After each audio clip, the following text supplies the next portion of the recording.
udah nggak sopan lagi, udah nggak teratur lagi pasti kan gitu. Kalau berdiri kemudian goyang, pasti kan nggak teratur, ya kan? Tapi di kitab Mazmur itu si Daud menari-nari. Dia bukan cuma goyang, Pak.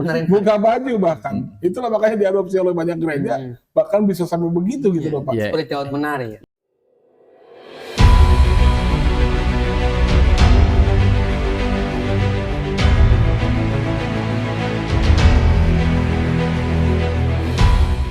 Baik, selamat malam saudara yang dikasih Tuhan Yesus Kristus. Anda kembali menyaksikan kami mungkin di layar handphone Anda, dalam kanal YouTube Podcast Kebenaran. Tapi sebelumnya saya akan sapa dulu dua orang yang bersama dengan saya di sini. Ada Pak Gembala Kurnia. Malam Pak Riko. Kurnia. Ada Diaken Yusias. Selamat malam Pak Yusias. Terima kasih sudah menemani saya di sini. Kita punya jargon, ujilah segala sesuatu Peganglah yang baik. dan peganglah yang baik. Jadi memang semuanya harus diuji. Berdasarkan dari ayat ini, segala sesuatu harus diuji. Tetapi yang lebih firm adalah apa yang harus diuji. Kita menguji pengajaran. Karena memang pengajaran inilah yang sebenarnya menjadi dasar percaya orang dan akhirnya mempengaruhi gaya berpikir orang, bahkan bersikap orang. Ya, karena memang dasar apa yang dia yakini itu. Tetapi malam hari ini saya coba mengajak kita semua untuk menguji satu tema, perihal tentang musik. Orang Kristen itu akrab dengan pujian, karena biasanya orang Kristen di mana-mana selalu nyanyi, kan gitu. Bahkan sebelum berdoa sering kali nyanyi.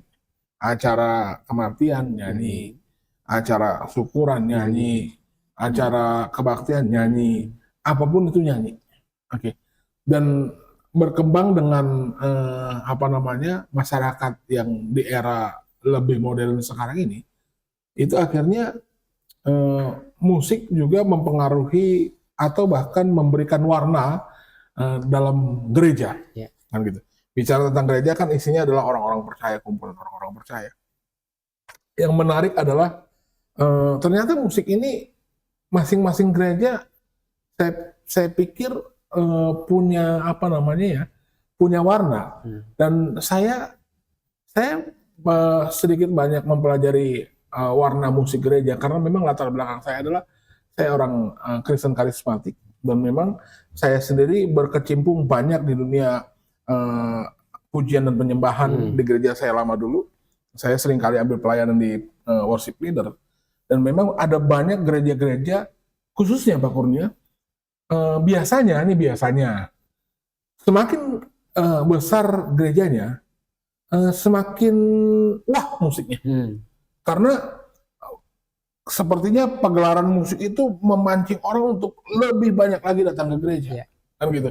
Semakin kalau saya bilangnya semakin kurang hingar-bingar musiknya, jemaatnya semakin sedikit. Dan nggak ada daya tariknya. Iya, karena memang sepertinya musik ini memiliki daya tarik tersendiri untuk menyedot orang untuk masuk ke dalam gereja. Dan banyak juga orang Kristen Pak Kurnia memiliki kesaksian. Kenapa jadi percaya dan bertobat? Karena saat dia memuji Tuhan, katanya saat dia berdoa di gereja itu, mendengarkan alunan musiknya, hatinya tersentuh dan akhirnya dia percaya kepada Yesus dan menjadi orang Kristen. Oke. Ini sangat fenomenal karena kenapa? Karena memang ternyata musik gereja itu luar biasa berkembang pesat. Kalau dulu waktu saya masih sekolah minggu itu sepertinya kalau kita jalan dari gereja lain ke gereja satu ke gereja yang lain, itu musiknya seperti itu saja, Pak. Karena iramanya itu gitu. Tapi kalau sekarang ini, kalau kita pindah dari gereja ke gereja satu ke gereja yang lain, lagunya sama, tetapi warna musiknya lebih variabel, lebih banyak. Nah, ini kita sebut dengan istilah kontemporer gitu loh. Dan memang tergantung dari kelihayannya si pengolah musik ini akhirnya mempersembahkan lagu yang begitu diaransemen begitu rupa sehingga bisa memancing orang banyak. Kembali kepada Alkitab, Kurnia. Ini kan fenomena kekinian sekarang, yang akhirnya memang berhasil menyedot orang masuk ke dalam gereja. dan akhirnya berhasil membuat orang menjadi orang Kristen.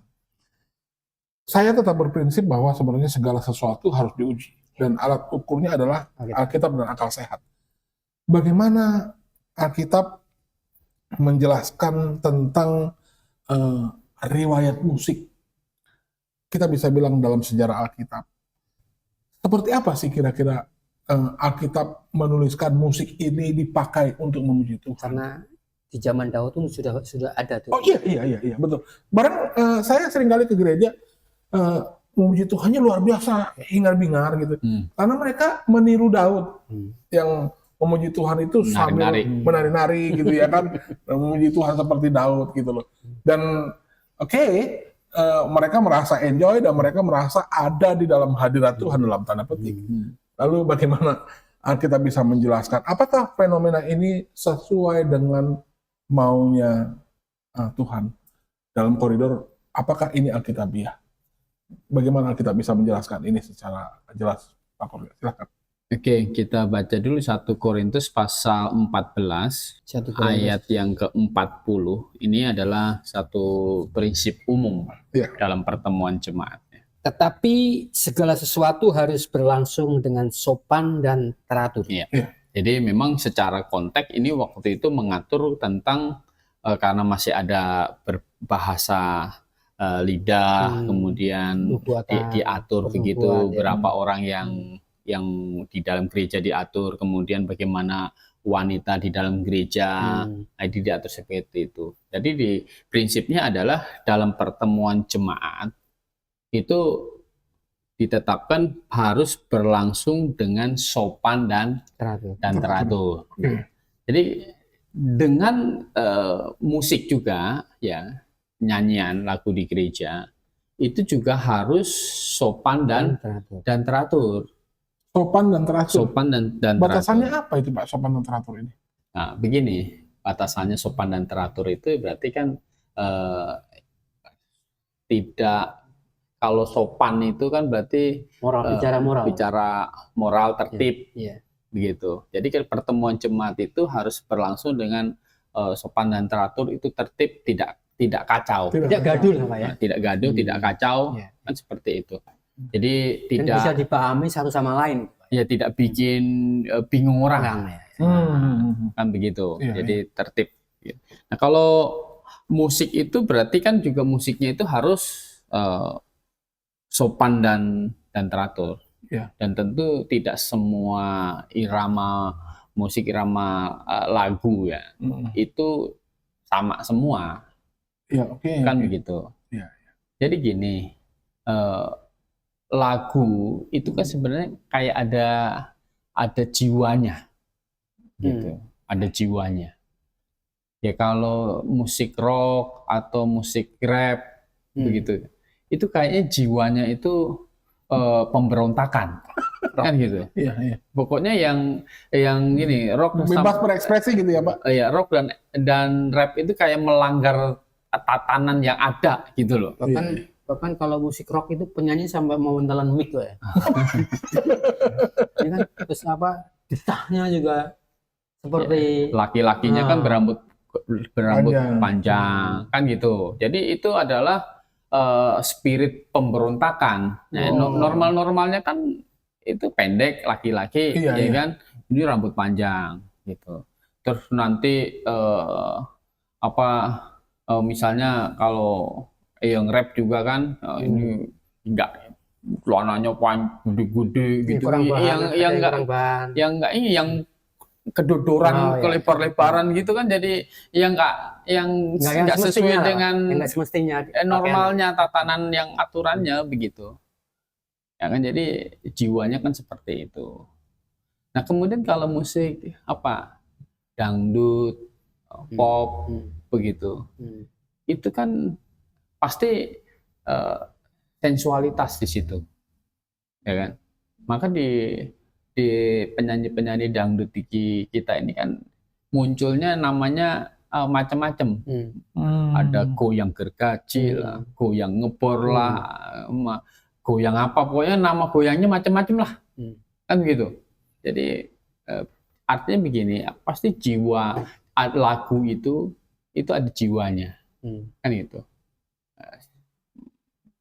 Sensualitas. Artinya ada nilai yang bisa mempengaruhi. Betul, mempengaruhi orang ya, Pak. mempengaruhi orang. Gitu. Kalau konser-konser musik rock, kan biasanya kan nanti ada keributan.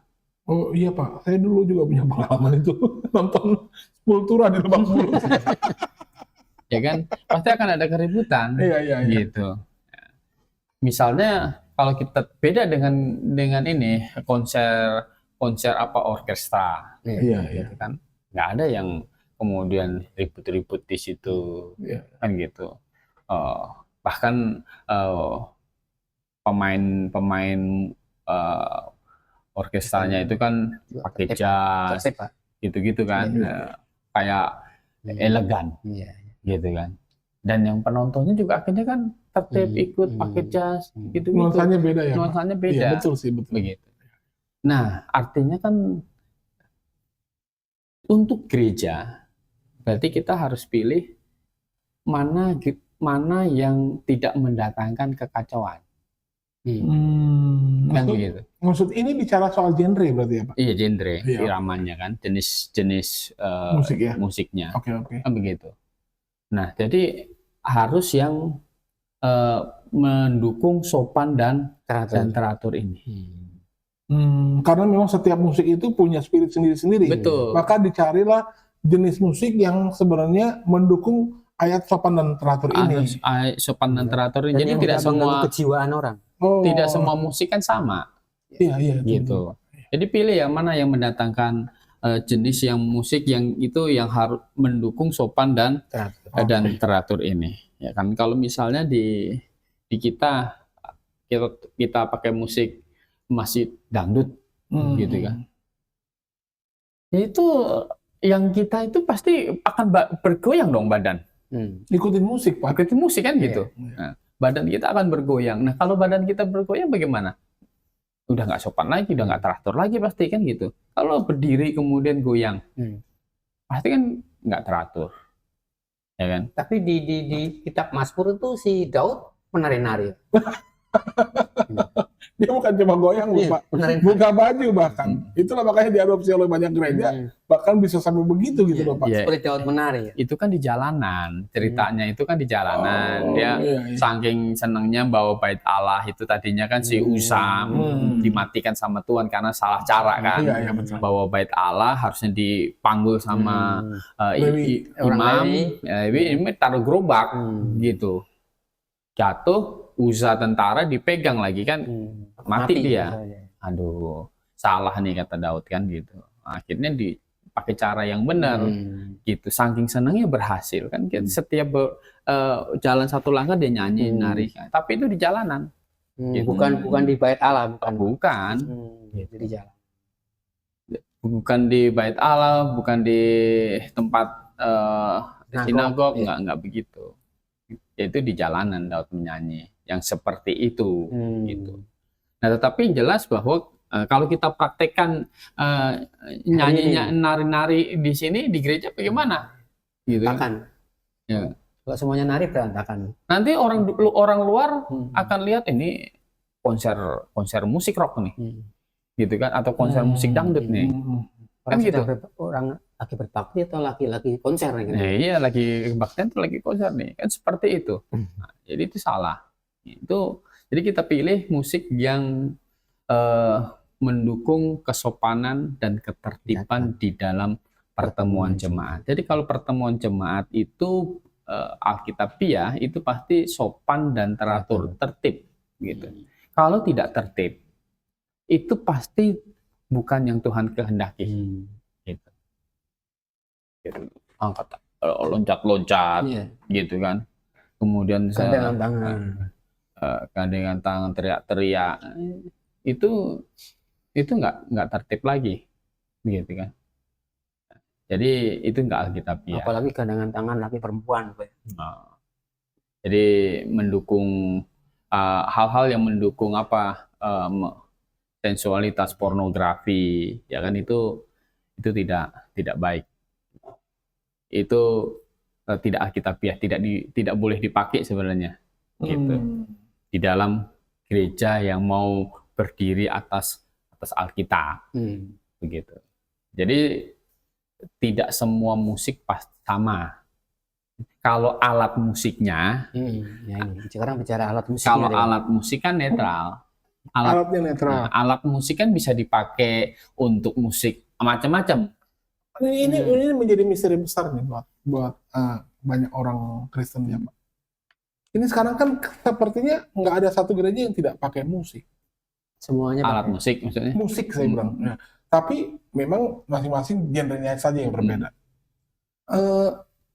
Kalau Pak Kurnia boleh bisa bagi ke kita ini, kira-kira sejak kapan sih alat musik ini dipakai dalam acara berkebaktian, atau apakah itu dulu dipakai di Bait Allah? Musik ini gitu loh. Musik. Dipakai, ada paduan suaranya. Di Bait Allah ada. Ada paduan suara di zaman Nehemia kan ada tuh. Ada penyanyi ada penyanyinya. Ada penyanyinya. Alatnya? Ya ada. Alat-alatnya pasti ada.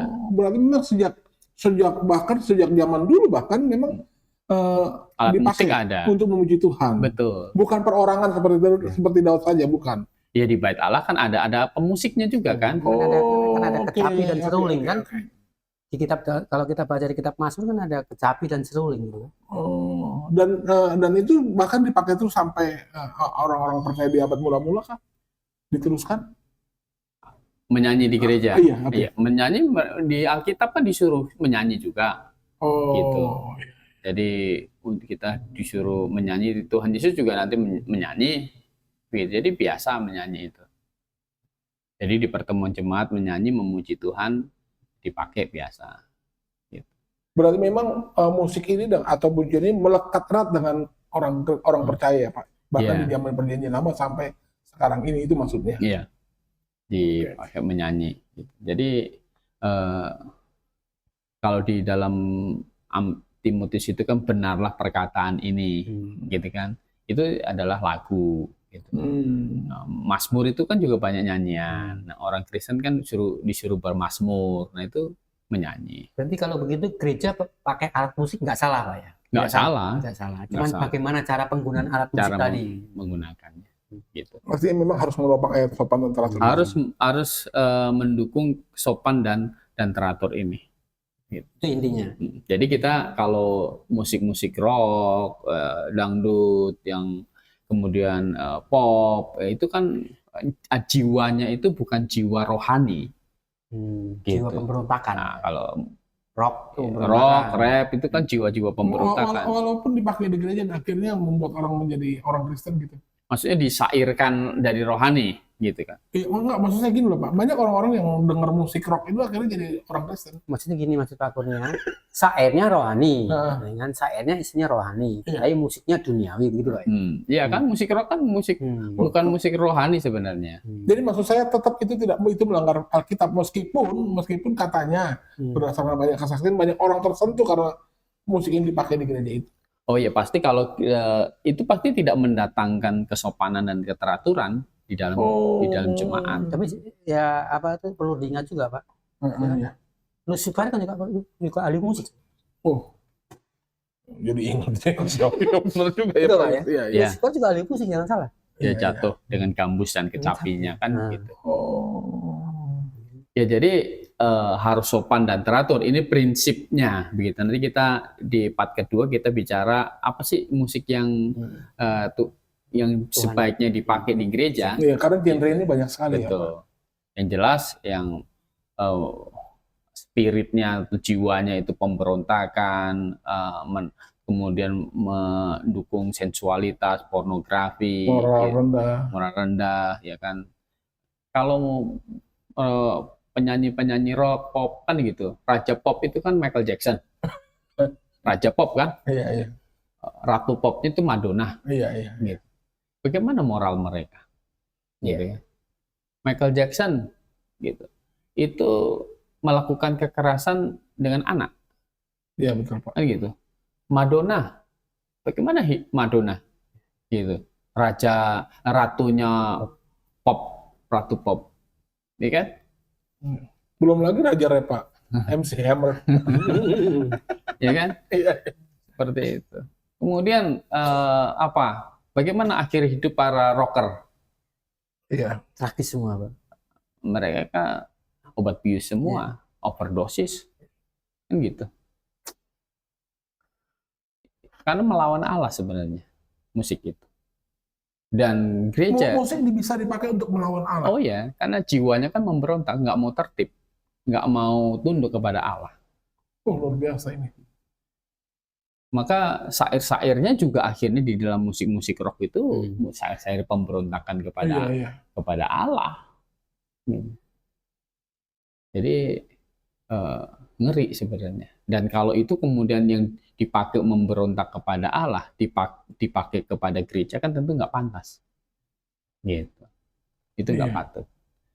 Karena maunya Tuhan adalah di dalam doa yang Bapa kami yang Tuhan ajarkan itu, jadilah kehendak-Mu di bumi seperti di surga. Berarti kan menyanyinya itu juga seperti nyanyian di surga. Sesuai dengan kehendak. Begitu. Kira-kira malaikat ngerok nggak? Iya, Pak. Kan begitu. Nah, nanti kita bahas di part kedua. Baik. Anda bisa melihat baru sepenggal saja memang ini sudah sangat menarik sekali jikalau kita berbicara tentang musik yang dipakai di dalam gereja. Karena memang mau tidak mau kita harus mengakui bahwa musik itu sebenarnya memiliki kekuatan untuk mempengaruhi pendengarnya, ya kan gitu. Dan apakah musik ini tentu karena memang dia memiliki sifat seperti itu, maka dampaknya adalah atau dampak yang dihasilkan yang setara dengan itu adalah dia tentu akan mengajak orang untuk sesuai dengan lagu yang didengar waktu itu. Nah, makanya saya bilang kita penting untuk mengupas ini, Pak Kurnia, karena untuk memberikan pengetahuan kepada para pendengar supaya mereka paham mana yang cocok untuk dipakai untuk memuji Tuhan. Karena kan genre tadi banyak ya, Pak Kurnia. Bukan sekedar cocok, Pak. Bukan sekedar cocok. Apa yang Tuhan mau dan apa yang dikatakan oleh Alkitab. Itu ya, tepat. Baik, nantikan kami nanti di bagian kedua. Jenis musik apa yang paling cocok dipakai untuk memuji dan memuliakan nama Tuhan dalam jemaat. Oke, terima kasih Pak Kurnia. Terima kasih Pak Yus. Selamat malam dan salam Maranatha.